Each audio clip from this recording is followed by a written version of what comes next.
ఆత్మ సాక్షాత్కార అనుభవం డిసెంబర్ 9, 2024. నమస్తే అమ్మా భగవాన్ శరణం. మేము భగవద్ధర్మంలోకి వచ్చినప్పటి నుండి శ్రీ అమ్మా భగవానుల బోధనలు మాకు మార్గాన్ని చూపే జ్యోతిగా ఉన్నాయి. సమస్యల కడలిలో మమ్మల్ని సరైన మార్గంలో నడిపించాయి. 2021 సంవత్సరంలో నా ఆరోగ్య సమస్యల కారణంగా నేను నా ఉద్యోగాన్ని వదిలి ఇంట్లోనే ఉండవలసి వచ్చింది. నాకు తీవ్రమైన నడుము నొప్పి ఉండేది. అనేక చికిత్సలు చేయించుకున్నాను. ఈ సమయంలో శ్రీ భగవాన్ 81,000 దీక్షా యజ్ఞ దర్శనంలో క్రమం తప్పకుండా హాజరయ్యే అదృష్టం దక్కింది. రోజంతా ఒంటరిగా ఉండవలసి వచ్చింది. ఇది ఇంకొక రూపంలో వచ్చిన ఒక అద్భుత వరం.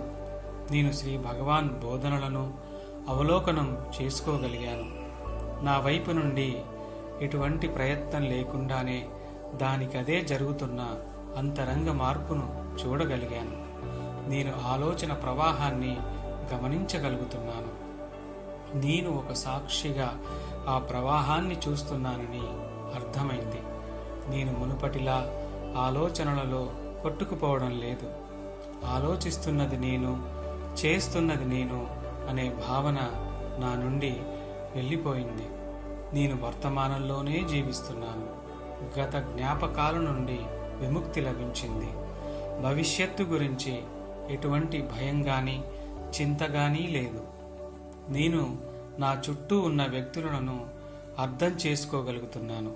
వారిని యథాతథంగా స్వీకరించగలుగుతున్నాను. నన్ను నేను నిందించుకోవడం మరియు నాపై నేను తీర్పు చెప్పుకోవడం ఆపేసినందున ఇతరులపై తీర్పు చెప్పడం, వారిని నిందించటం ఆగిపోయింది. నేను మొదటిసారిగా అనారోగ్యానికి గురైనప్పుడు ఆ విపత్తు విషయమై ప్రతి ఒక్కరిని మరియు ప్రతిదాన్ని నిందించాను. నా ఆరోగ్య సమస్యలకు అందరూ బాధ్యులేనని అనుకున్నాను.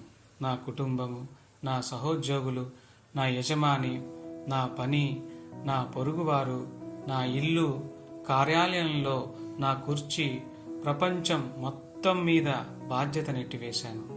అయితే ఇప్పుడు మాత్రము మనస్సు నిందారోపణల ధోరణిలో లేదు. నేను నా ఆరోగ్య సమస్యను స్వీకరించగలుగుతున్నాను. మరింత శక్తి మరియు ఉత్సాహములతో చికిత్సపై దృష్టి పెట్టగలుగుతున్నాను. నేను ఇప్పుడు వేగంగా కోలుకుంటున్నందుకు సంతోషంగా ఉంది. గతంలో జరిగిన ఘటనలకు సంబంధించిన ఎటువంటి అక్కసులు కానీ మానసిక గాయాలు కానీ లేవు. నేను ఇతర వ్యక్తులను కలిసినప్పుడు అనుసంధానత ఏర్పడి కరుణాభావం కలుగుతుంది. అంతకుముందు మనసు చేసే విన్యాసాలు ఇప్పుడు పూర్తిగా మాయమయ్యాయి. జీవితపు ప్రతి క్షణము అందంగా ఉంటున్నది. భవిష్యత్తు గురించి ఎటువంటి ఆకాంక్షలు లేవు. కాబట్టి భయం గాని ఆందోళన గాని లేదు. ప్రశాంతంగా ప్రతి క్షణాన్ని ఆస్వాదిస్తూ జీవిస్తున్నాను. శ్రీ భగవాన్ దివ్య ఉనికిలో జీవించగలగడం ఒక గొప్ప వరం.